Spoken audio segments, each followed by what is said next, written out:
E hoje nós vamos receber o nosso acadêmico José Eduardo Câmara de Barros Carneiro, ocupante da cadeira número 4, que vai nos falar sobre Os Anjos na Vida dos Santos, um livro de sua autoria.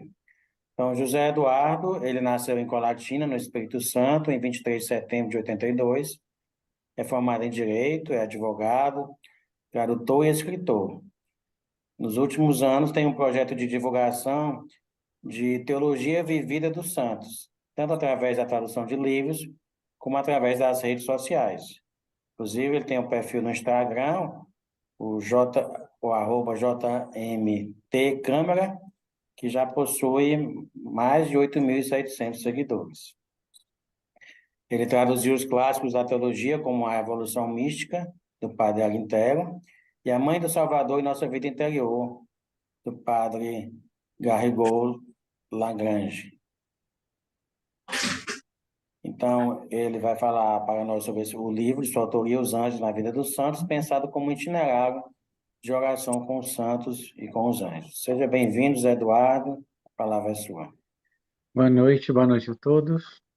Meu nome é José Eduardo Câmara e eu queria apresentar para vocês esse projeto do livro, né, e o que que é. Vou até mostrar aqui quem ainda não viu, né, que é um livro um pouquinho diferente, porque em geral os livros que eu traduzo quase sempre acabam sendo livros diretamente de escritos espirituais ou com livros de teologia. Então, como já tinham excelentes livros sobre teologia angélica, sobre a filosofia do Dr. Angélico, né, sobre São Tomás, e toda a sua teologia angélica, esse livro foi pensado, na verdade, como um itinerário de vida espiritual. São 31 meditações para 31 dias, para ser uma maneira de ajudar as pessoas a rezar. O Papa João Paulo II, na Novo Millennium Neunt, quando deu para a Igreja os desafios do novo milênio, um deles era transformar as nossas paróquias e as nossas comunidades em escolas de oração. É daí que é inspirada essa expressão teologia vivida dos santos, né? O padre Letel, que é um padre carmelitano que estuda há muito tempo, se especializou nisso, mas muito antes a igreja teve teólogos que fizeram isso, né? Vocês puderam ver aí que ele falou de dois teólogos dominicanos que eu traduzi, que de uma maneira me orientaram muito, que é o padre Juan González Arinteiro, que é restaurador dos estudos místicos na Espanha, e do padre Garrigou Lagrange. E eles, de uma certa maneira, já começaram a fazer isso, porque a interpretação da teologia dos santos é que não só os santos fazem teologia quando deixam seus escritos, ou quando dão realmente um testemunho teológico, como seria o caso dos doutores da igreja, mas a própria vida deles é um evento teológico, é uma manifestação do Espírito Santo. E como para as pessoas é muito difícil na vida de hoje rezar, o livro foi pensado com isso, um itinerário de vida de oração. O melhor mestre para a nossa vida de oração é o mestre que a própria providência de Deus nos deu, que é o nosso anjo da guarda.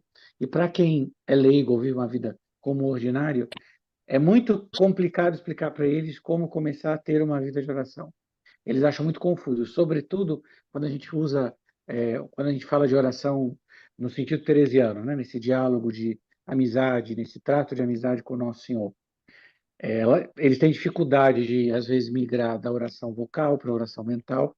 Não é uma expressão que eu gosto muito, que às vezes oração mental parece que é um mero ato mental.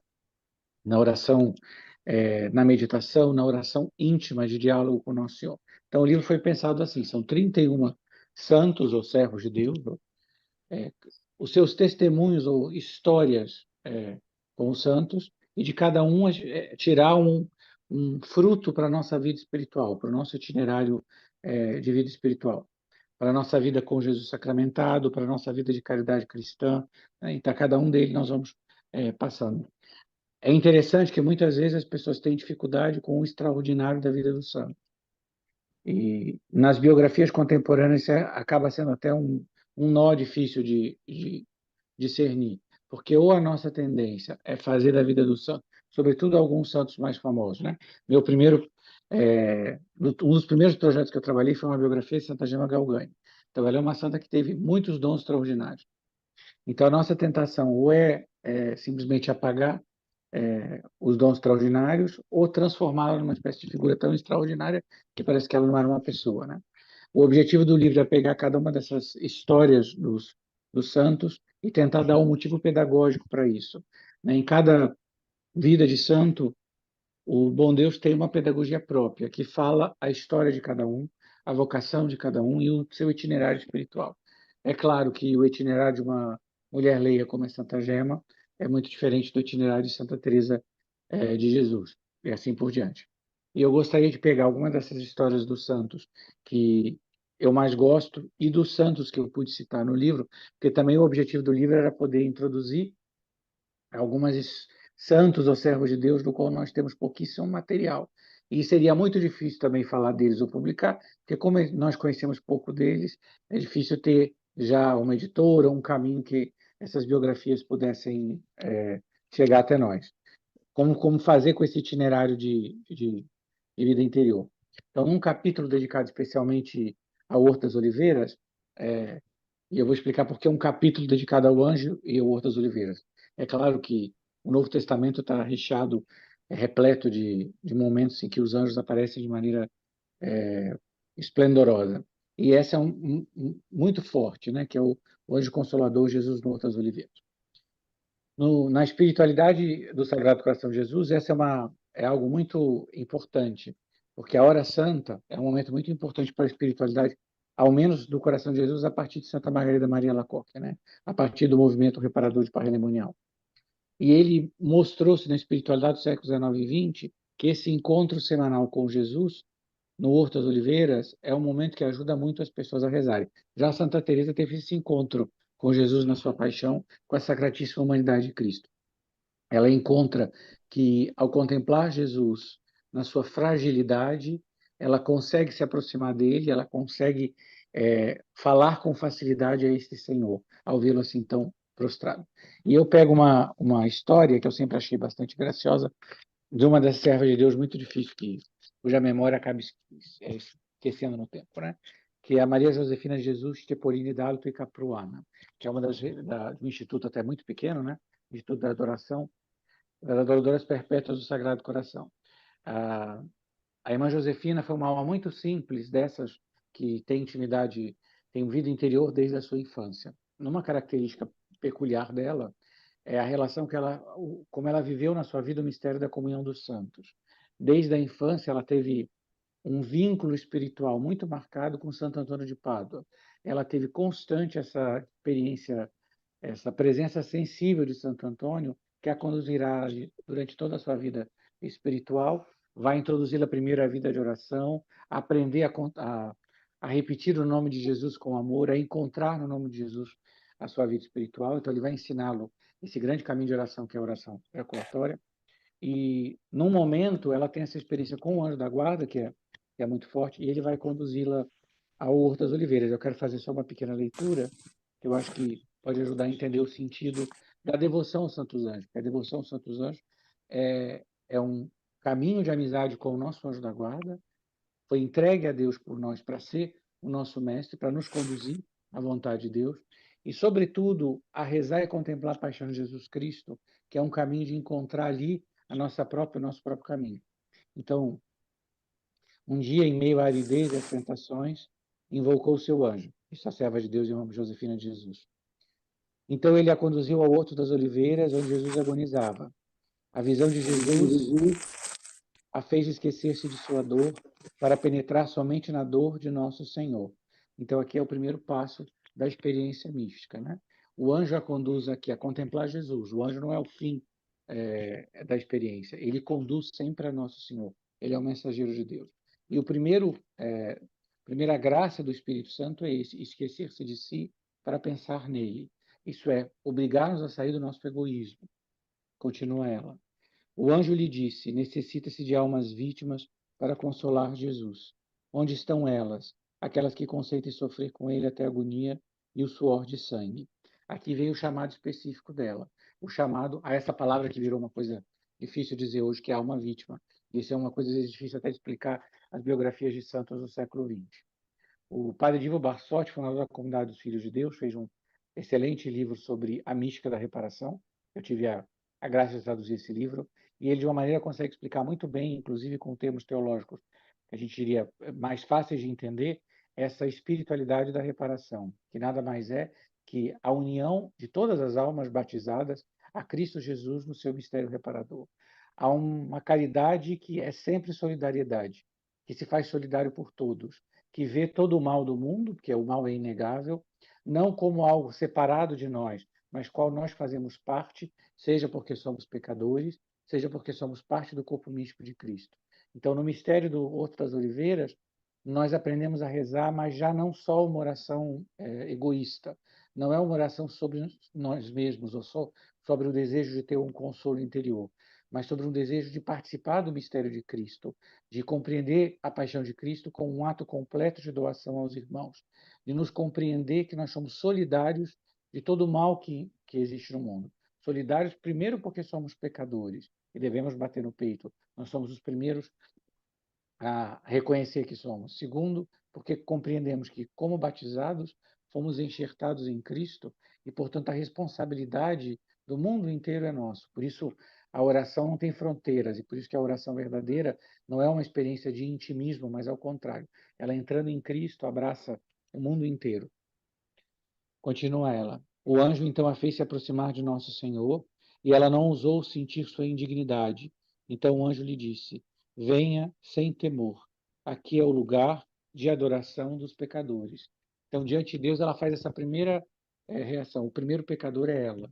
E o local de adoração é aqui, é contemplando Jesus mesmo na sua fraqueza, naquela extrema agonia, no limite da doação total. Aqui é o lugar de adoração dos pecadores. E é por isso que a contemplação da agonia do horto como porta da paixão de Jesus Cristo é o início para nós da contemplação do mistério pascal. O coração da liturgia da igreja é o grande tríduo pascal. E é através da contemplação do Horto das Oliveiras que nós entramos na paixão para viver com ele a ressurreição. Que, de uma certa maneira, a gente entra de novo no mistério do nosso batismo, porque nós morremos e fomos sepultados com ele para ressuscitar com ele. E sabendo que somos pecadores, nos encontramos ali diante da fragilidade de Cristo para adorá-lo. Nós reconhecemos verdadeiro Deus e verdadeiro homem.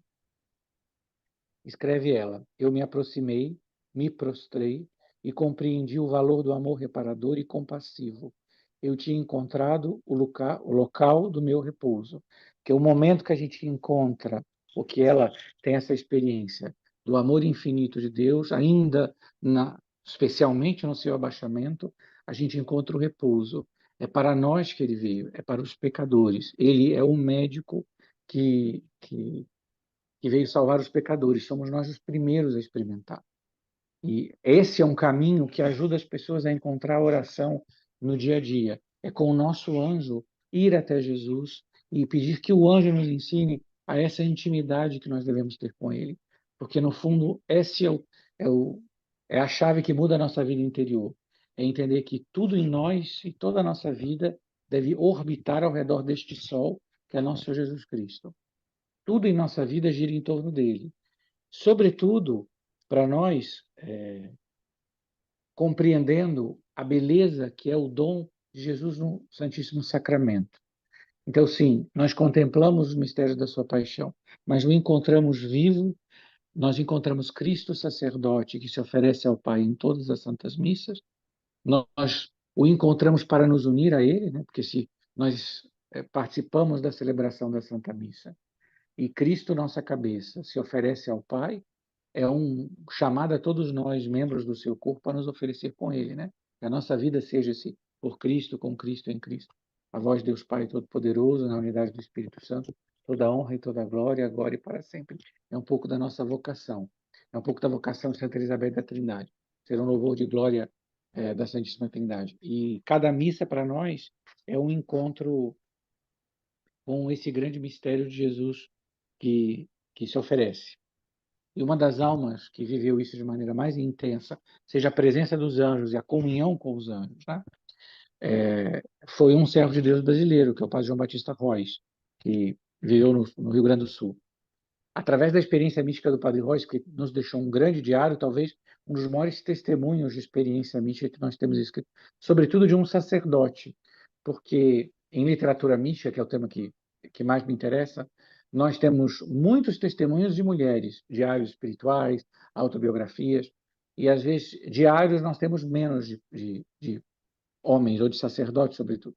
Nós temos, mas às vezes não tem a mesma visibilidade. E no caso do Padre João Batista Rosa, nós temos todo o diário publicado. Então a gente consegue ver e entender qual é a piedade dele, é uma piedade centrada no coração de Jesus. Ele era jesuíta, ele era da Companhia de Jesus. E como a missa se torna, então, para ele, essa experiência central de viver o mistério de Cristo. Ele é chamado a viver o mistério de Cristo. E os anjos e a presença dos anjos são esse convite constante a chamá-lo. No caso do Padre Royce, do específico da espiritualidade dele é a maneira com que ele vive todo o seu ministério sacerdotal com este mistério de união com Cristo, seja pela experiência íntima da paixão de Jesus Cristo, seja pelo atendimento no confessionário, a experiência da Santa Missa, com uma característica muito interessante que é a esponsalidade com Cristo. O mistério da Igreja Esposa, ele vive em si com essa relação esponsal com o coração de Jesus. E no livro, no capítulo sobre a missa, eu peguei um trecho do Diário do Padre Rocha sobre a Santa Missa, porque eu acho que ajuda a compreender, primeiro, porque o domingo é o sol da nossa semana, como a gente devia estruturar a nossa vida ao redor da nossa Páscoa semanal. Particularmente todos nós que somos leigos. As pessoas têm filhos, família, trabalho, a vida é realmente caótica. Se a pessoa consegue estruturar a sua vida ao redor da missa dominical como fonte de alimento da sua vida de oração de toda semana, e a partir dali ela constrói a sua intimidade com Cristo, é um caminho, porque ela já começa com a presença real de Jesus. Então eu vou ler uma passagem do Diário do Padre Royce que eu trago no livro, que eu acho que poderia nos ajudar. Logo no início, vi diante da Santíssima Trindade o arcanjo São Miguel, que prezo de maneira especial. Aqui é uma característica também da espiritualidade do Padre Rocha, porque vivendo o mistério da Santa Missa, como sacerdote, ele vive esta contemplação de toda a Santíssima Trindade. Peço a ele que me proteja durante a Santa Missa, para que não ocorra algum desrespeito ao Salvador referente ao Santíssimo Sacramento. Realmente, até hoje, nunca ocorreu um acidente no altar com o Santíssimo Sacramento. Atribuí isso à sua providência. Hoje, eu o vi com as suas asas abertas, possivelmente para indicar que me protegia no altar.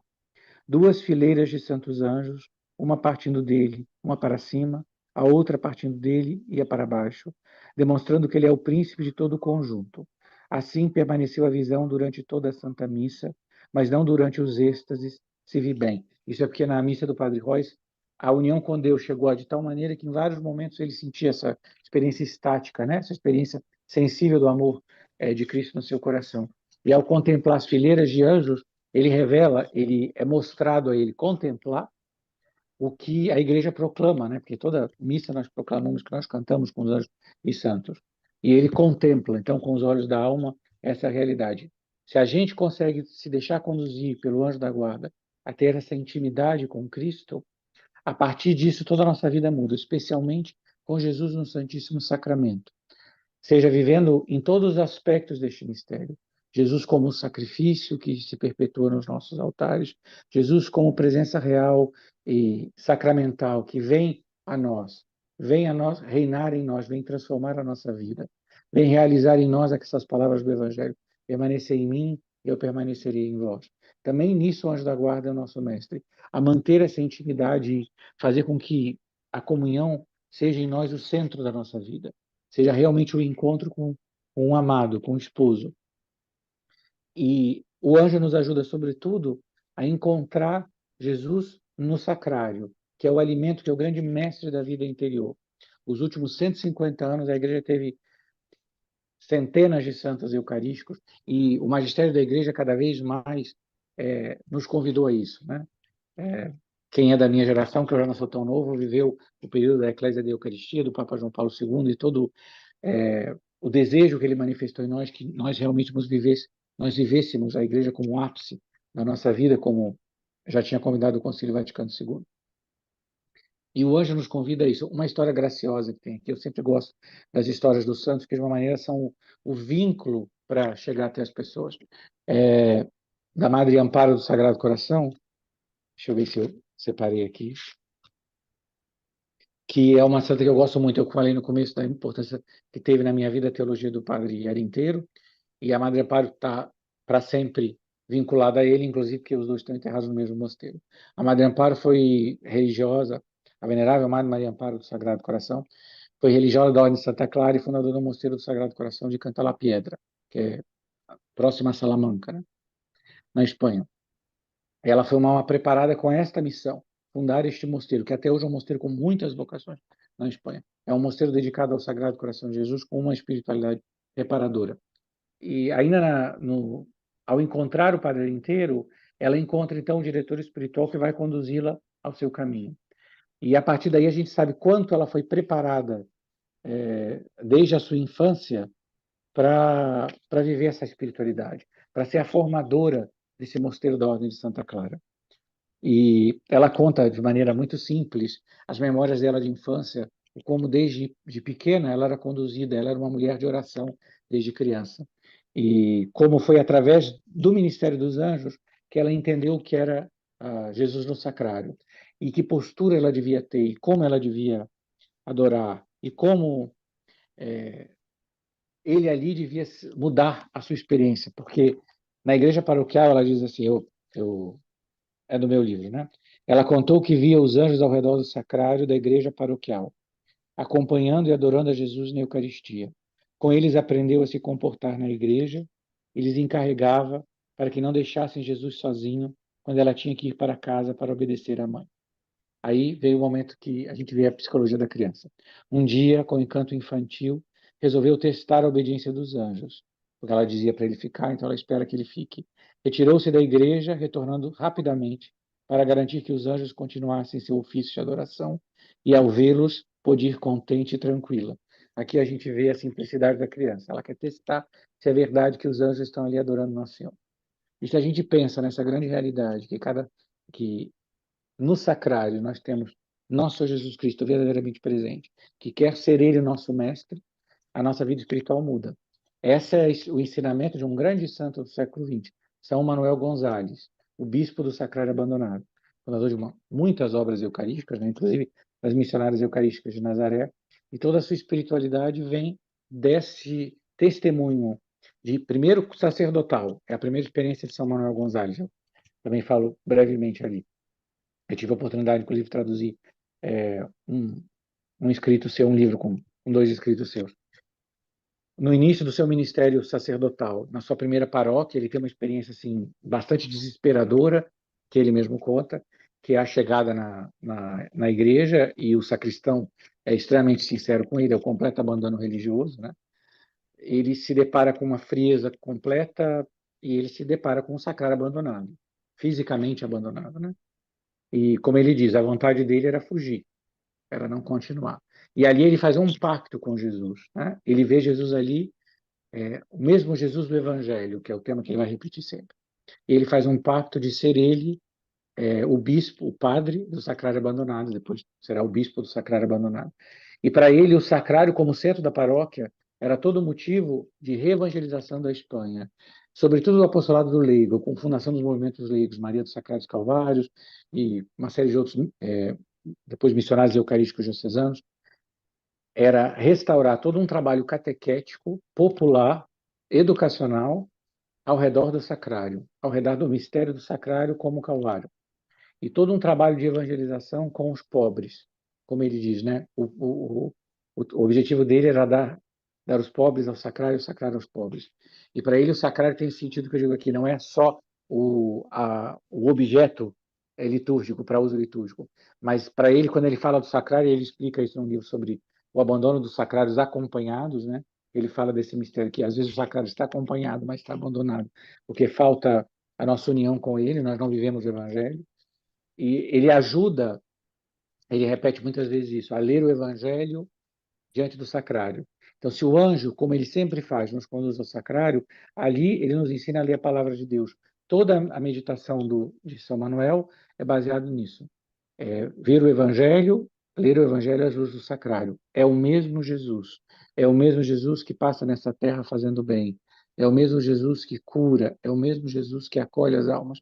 E ali passa a ser a força para ele. No caso dele, muito particularmente, porque ele teve uma situação pastoral muito difícil, né? Era o período, seja, ele pegou o período anterior à Guerra Civil Espanhola e à perseguição religiosa, ainda na queima das igrejas, foi expulso da sua diocese, então ficou um tempo literalmente exilado, depois lhe é dado uma nova diocese, mas sempre acompanhado com essa perseguição, uma perseguição terrível para ele, porque ainda que ele não tenha parado por nada, em nada, ele realmente tinha esse ímpeto pastoral bastante extraordinário em momentos muito difíceis.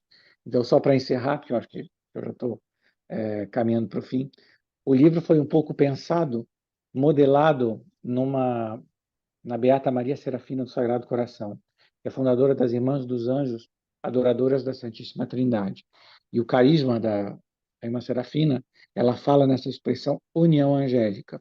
Então, o livro é pensado como um itinerário de 31 dias, ele pode ser lido inteiramente de uma vez, ou pode ser lido uma meditação por dia, para nos ajudar a ter uma união angélica. Se nós vivemos em comunhão com o nosso anjo da guarda, se nós reconhecemos a sua presença e vivemos em comunhão com ele vivemos uma vida na presença de Deus e em comunhão com ele. Toda a nossa vida cristã muda.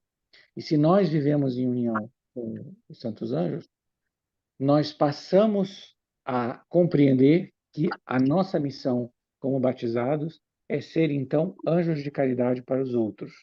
Um dos capítulos fala do anjo da caridade e é de uma serva de Deus polonesa, Maria Roberta Babiak, a experiência mística é muito interessante, se baseia numa missão eclesial que ela entende que deve dizer para a igreja e para a diocese dela, de que toda a nossa vida cristã deve ser centralizada no mandamento da caridade, amar a Deus sobre todas as coisas e ao próximo como a si mesmo. E uma das experiências que o diário dela traz é exatamente a experiência da caridade, do anjo, da presença dos anjos pela caridade das irmãs. Porque na nossa experiência cristã, nós somos chamados a ser anjos para os outros e a reconhecer os outros como os anjos enviados de Deus. E no dia do diário dela, eu vou terminar com essa leitura e a gente vai para o final. No dia 10 de junho, que foi um domingo, no momento antes de dormir, eu ouvi as seguintes palavras: esta noite você terá um sério ataque, mas com a ajuda de meus anjos será vitoriosa. Eu pensei que seria um ataque de Satanás e que, como sempre, os anjos viriam e me salvariam. Mas em menos de 5 minutos eu tive um sério ataque do coração. Claro, logo 2 de nossas irmãs vieram e, usando todos os remédios corretos, até mesmo uma injeção de cânfora, salvaram a minha vida. Ela tem a experiência que Deus mesmo usa dos outros como anjo da salvação. E eu cresci num ambiente hospitalar, e meu pai era médico, eu tenho 2 irmãs médicas, e às vezes a gente esquece que esse ministério dos anjos atua na nossa vida através de todos. Nós estamos chamados como batizados a viver essa união com os anjos, sendo anjos de caridade para os outros, sendo realmente mensageiros de Deus, sendo aqueles que conduzem a Jesus, são aqueles que conduzem outra oração. Talvez não com palavras, mas com o nosso testemunho. Os últimos, talvez 150 anos de história da igreja, Deus deu uma série de sinais à igreja sobre a vocação secular. Muitos movimentos, talvez da Beata Falange Jaricot, Beata Frederico Ozanam, e muitos, inclusive, nos mostraram uma forma de consagração no mundo, que é o que deu origem aos estudos de vidas seculares e até outras formas de consagração. Nós tivemos, no último mês, o Charles nos falando dos focolares, né? Nos deu uma série de chamados sobre a maneira de se consagrar no mundo. Então, nós no mundo somos chamados a ser assim, como anjos de caridade para os outros, como almas batizadas que vivem na presença da Trindade, que somos os adoradores da Trindade. E por isso somos testemunhos da presença de Deus neste mundo. Eu acho que é só isso. Muito obrigado. Obrigado, Zé Eduardo. Parabéns pela Excelente excelente apresentação. explanação. Mas eu vou abrir, né, a palavra aos membros para que quiserem fazer alguma pergunta, fazer algum comentário, tiver alguma dúvida. Já tem uma mãozinha levantada aqui, Tomás Lima. Quer fazer uma pergunta, Tomás? Eu gostaria de perguntar. Pois não. Deixa eu ver se o Tomás ele vai falar ou não. Tomás? Não. Então, o Vitor Hugo foi o segundo a levantar a mão. Vitor, Depois eu gostaria de perguntar. certo. Boa noite aos confrades, boa noite especial ao confrade palestrante hoje. Cheguei um pouquinho atrasado hoje na reunião por motivo de trabalho, mas felizmente cheguei a tempo ainda da palestra. Queria parabenizar primeiro e depois eu tenho uma dúvida. Pode ser uma impressão errada, pode ser um equívoco, mas por vezes eu tenho notado que a devoção aos anjos por certo tempo ficou de certa forma esfriada na igreja e hoje em dia vem retomando e vem tomando espaço de novo. Então eu queria saber, assim, na sua visão, qual seria o caminho para a igreja fortalecer essa devoção aos anjos, que às vezes é restrita aos arcanjos especificamente, né? Mas, sobretudo, a devoção ao anjo da guarda, que por vezes a gente aprende quando é criança, mas deixa esfriar ao longo da vida. Obrigado. Eu sou leigo, então vou dar minha pequena opinião. Primeiro que, em geral, a devoção aos anjos, a maneira de aumentar a devoção aos anjos para mim seria a gente ter melhor formação litúrgica. Eu sei que parece uma coisa meio estranha, mas a maneira com que nós entendemos o que é a Santa Missa e o que é a liturgia da igreja e o que é o mistério da igreja é mais fácil para a gente entender que nós não estamos separados do mundo angélico. Porque o perigo é que, como nós não falamos muito tempo dos anjos, é que a gente agora retome os anjos como uma coisa que seja um quanto fantasiosa, né? E é por isso que, às vezes, quando a gente fala do extraordinário dos santos, a gente tem que explicar o que isso quer dizer. Na liturgia, a gente entende essa grande comunhão que nós temos com os anjos. É uma mesma realidade. Estão eles em Cristo como nós estamos em Cristo. Sim, eles estão na glória, nós estamos unidos pela graça. E quanto mais nós entendemos o que é a missa, que é sim esse grande ato de glória máxima do Pai, porque ninguém pode dar maior glória ao Pai que seu Filho, né? Que Cristo sacerdote, mas nós entendemos que essa é a nossa vida, a nossa vocação batismal. Se nós somos enxertados em Cristo, toda essa vida divina é também minha. E essa devoção não passa a ser só uma devoção externa, mas íntima. Então, isso inclui todos os anjos e todos os arcanjos. Quanto mais a gente forma as pessoas a entender o que é a liturgia, que é esse encontro do céu e da terra, né? Entender que quando aquelas palavras do santo, santo, santo não são assim um momento simplesmente de louvor inócuo, mas que é realmente o convite que toda a igreja se une para louvar a Deus num único louvor. Nós aprendemos que isso muda a nossa vida, a nossa música litúrgica, a nossa atividade laical, porque a gente passa a viver uma comunhão com os anjos como que eles são, nossos irmãos. E aqui eu quero falar, a devoção ao anjo da guarda é algo que só vai aumentar se nós mesmos formos os divulgadores disso. E é importante divulgar a devoção ao anjo da guarda, porque é através dele que cresce a nossa devoção a todos os anjos. Ele é como o nosso contato com o mundo angélico. Ele é dado a nós, para nós, com esta missão única de que nós sejamos santos. Que a missão do anjo é nos levar para o céu. E esta mesma união que nós experimentamos na terra com o nosso anjo da guarda pela fé, não é pelo consolo extraordinário, não pela fé, será uma união que nós veremos com ele no céu. Porque no céu a nossa vida será ser esse louvor de glória. Eu gosto muito da espiritualidade de Santa Elizabeth da Trindade por isso, que é uma espiritualidade do céu começado na terra. Nessa terra eu vivo com a Trindade pela graça, a mesma vida que será a minha vida no céu, uma vida que vai ser de louvor de glória. E no céu o meu louvor vai ser o louvor dos anjos, vai ser um único louvor, que é o louvor da igreja celeste, né? É um mesmo mistério da igreja. Para muita gente eles não sabem disso, por uma série de razões, por um problema às vezes catequético, seja qual for, mas nós podemos ajudá-los a fazer isso, a rezar para o anjo da guarda, a entender que a devoção ao anjo da guarda não é uma coisa infantil. Ela não é nem uma coisa fantástica, isso é, eu não vou ver o meu anjo, eu não é desejar visões, que ele me fale alguma coisa, muito pelo contrário. Mas é fé de que Deus é tão bom e na sua infinita misericórdia, sabendo a minha fraqueza, me deu uma criatura elevadíssima, como são os anjos, para me ajudar na minha missão. né, para que realmente eu seja fiel à ação do Espírito Santo que forma Cristo em mim. Não sei se ajudou, mas Bastante, bastante. Muito obrigado pela resposta. E mais uma vez, parabéns pela palestra, que eu que cheguei bem no comecinho, então aproveitei bastante. Obrigado. Deus lhe pague. José Pereira, Confrade, parabéns pela palestra, pela escolha do tema, pela forma que desenvolveu. Parabéns. A pergunta que eu vou fazer é o seguinte: se nós, há pouco foi falado da liturgia, a liturgia latina. Na liturgia oriental, principalmente na missa de São João Crisóstomo, do rito oriental, por exemplo, a referência aos anjos aparece cerca de 16 vezes, né? Então, nós percebemos assim que na teologia oriental se dá uma ênfase assim maior na liturgia do que na liturgia ocidental, né? Uhum. Essa é a primeira pergunta, se teve a oportunidade de estudar essa questão dos anjos na teologia oriental, né?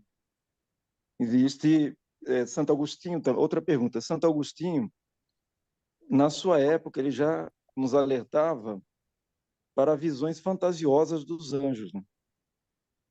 Nós sabemos que hoje em dia existe toda uma corrente assim, esotérica que fala dos anjos, mas nós sabemos de maneira assim, um pouco fantasiosa e sem fundamentação bíblica, né? E a angelologia cristã, ela tem uma fundamentação bíblica, o conceito de anjo foi desenvolvendo lentamente, nós temos toda uma tradição dos anjos, né? De autores importantes, né? Como Dionísio, que falou da hierarquia angélica. Então, a minha pergunta seria essas duas. A questão dos anjos na liturgia, na teologia oriental, e essa questão que se vê muito hoje em dia de se tratar do anjo do ponto de vista esotérico, né? Distanciando-se da teologia cristã clássica. Primeiro, assim, que a Divina Liturgia, a presença dos anjos na Divina Liturgia é extraordinária. E talvez é só um dos aspectos que a Igreja do Oriente tem, põe mais ênfase, né? Também no aspecto da espiritualidade, o conceito, por exemplo, de divinização, ele é muito mais falado na teologia do Oriente do que nós. Eu não vou me aventurar a falar muito, porque em matéria de Divina Liturgia, para nós que eu cresci no rito latino, eu vejo a liturgia a Divina Liturgia quase como um espectador de fora, né? Eu tenho um amigo que é monge, né? Foi para uma ordem de rito bizantino, e se eu falar qualquer coisa errada, ele vai chamar minha atenção. Eu tenho Mas você certeza sabe disso. que, De? desculpa interromper, você sabe que Hum, eu rezo, conforme o mês, a, o ofício divino hum. bizantino, sabe? Ah, é? Então Eu tenho. a Talvez gente você vê conheça, nós temos constantemente a figura um do anjo, capixaba né? daqui que foi para o Líbano, João Tiago, né? Agora é Romanos, né? Ele é capixaba aqui também. Então, se eu falar qualquer coisa, ele vai me chamar a atenção depois. Eu queria falar mais particularmente do tema da nova era, né, do sectário, que eu acho que esse é um problema muito grande, não só com matéria dos anjos, mas em geral nós temos uma tendência muito grande ao esoterismo. Por exemplo, nós vemos hoje confusão com mapa astral, astrologia, né? Nós temos uma tendência muito grande. O mundo descristianizado não é como pensavam muitos, um mundo sem religião, é um mundo muito mais fantasioso, de uma religiosidade muito mais esotérica. E isso se aplica também aos anjos.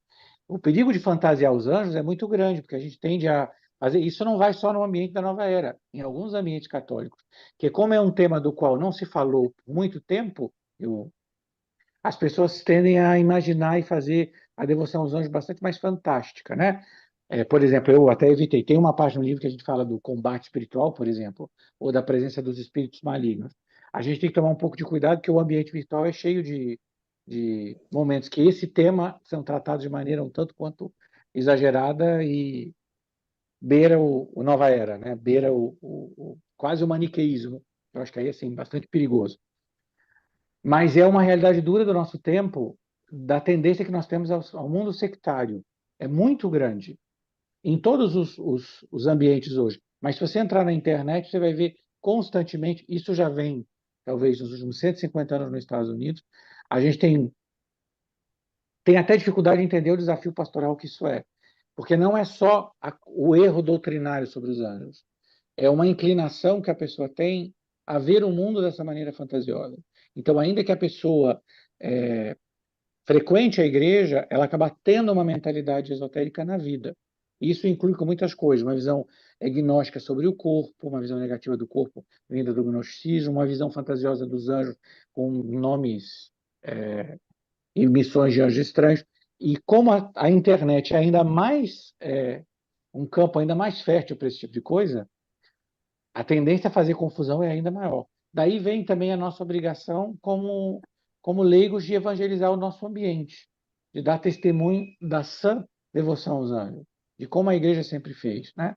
Por isso que eu falei da liturgia. Quando você aprende na igreja, na paróquia, você aprende com seus amigos, essa correta vivência de uma espiritualidade angélica, como você falou, você vive pela espiritualidade bizantina. É uma coisa que você pode ser formado. O difícil é formar, porque não existe vácuo no mundo. O vácuo é ocupado por alguém.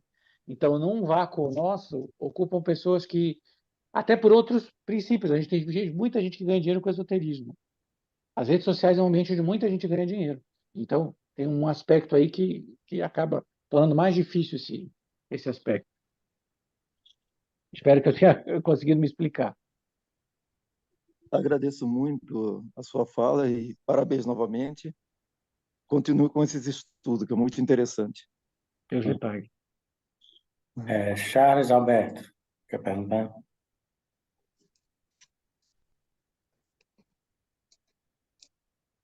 Assim, tem que ligar o microfone, Charles.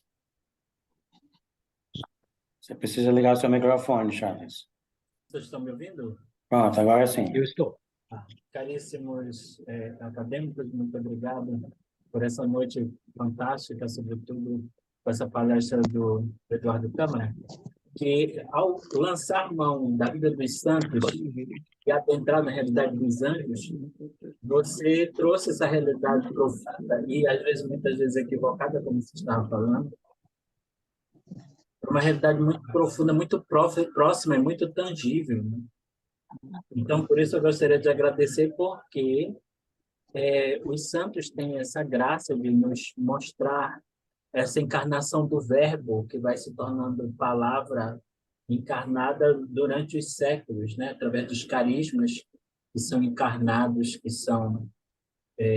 Então, essa realidade dos anjos na relação com os santos torna mais próximos, e eu agradeço também o movimento que você fez, Eduardo, de dizer que nós, nessa relação com os anjos, também somos anjos para os nossos próximos. Então, é assim, como que atualizar na realidade do corpo místico toda a paixão de Jesus, né? Nos nossos dias, na nossa história. Então, eu agradeço imensamente pela belíssima palestra, bem construída, bem movimentada, todos os movimentos foram bem colocados. Então, eu te agradeço. É mais um comentário daquilo que causou na minha alma também a tua palestra, o eco, né? Daquilo que eu experienciei. Muito obrigado. Eu que agradeço, porque você, mês passado, nos falou de Chiara, e eu que agradeço. Foi muito bom. Deus lhe pague. Mais alguém? Alguém quer fazer mais algum comentário, alguma pergunta? Carlos José Eduardo.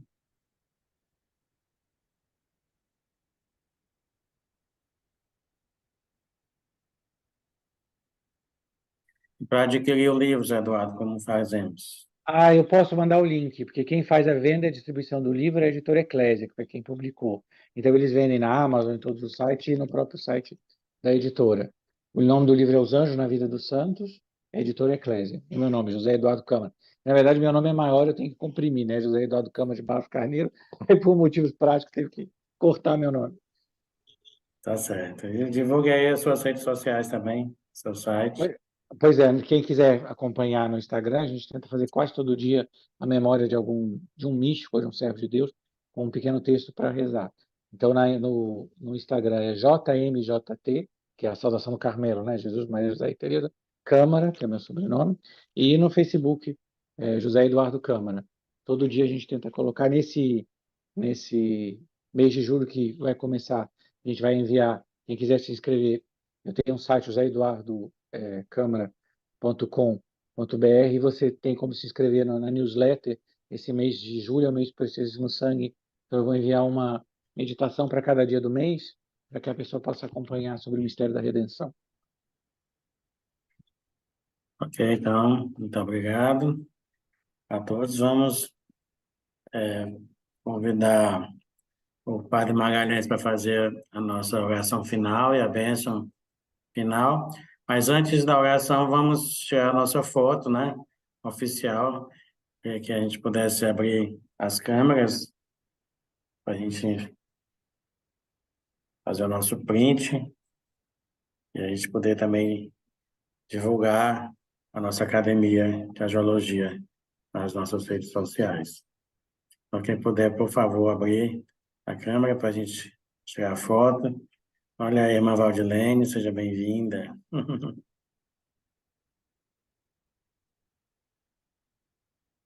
Vamos lá.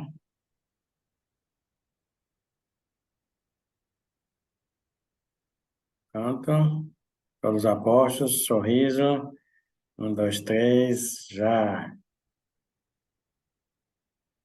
Ok, então, Padre Magalhães, por favor, a sua oração final.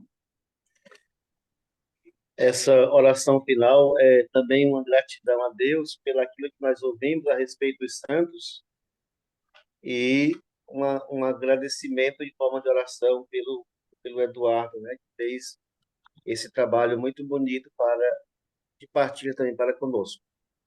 Certamente, os anjos estão nos conduzindo e estão nos lembrando que, assim como o ser humano é o resultado daquela autoexpressão de Deus, façamos o homem a nossa imagem e semelhança, os anjos são também a imagem de Deus para a missão que Deus delegou a cada um deles, que é exatamente conduzir todos os seres humanos para Ele. Por isso, a nossa proteção está no nome do Senhor, que fez o céu e a terra. O Senhor esteja convosco. Ele Ele está no está meio no meio de disso. nós. Que desça sobre cada um de nós, nossas famílias, nossos trabalhos, a bênção de Deus Todo-Poderoso, Pai, e Filho e Espírito Santo. Amém. Amém. Por Amém. tudo isso, bendigamos o Senhor. Graças a Deus. Então, muito obrigado, boa noite a todos. A sessão está encerrada. Boa noite a todos. Até, então.